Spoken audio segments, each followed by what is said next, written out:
सून येऊन 40 वर्षे झाली तरीही ती बाहेरचीच असं अजित पवारांनी म्हटलंय। मग ती घरातली कधी होणार असा सवाल देखील अजित पवारांनी उपस्थित केलाय। राज्यातील सुनांनी यांचा विचार केला पाहिजे असं अजित पवारांनी शरद पवारांना टोला लगावलाय।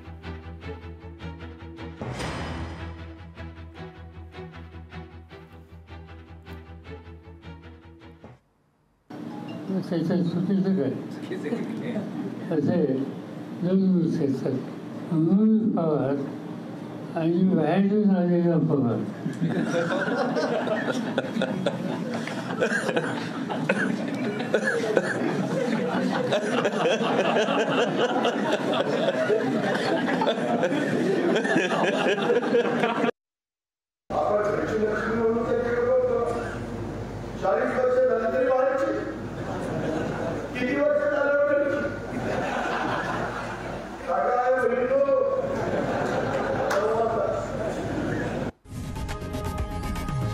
लोकशाही मराठी ऐका, पहा, जागरूक रहा।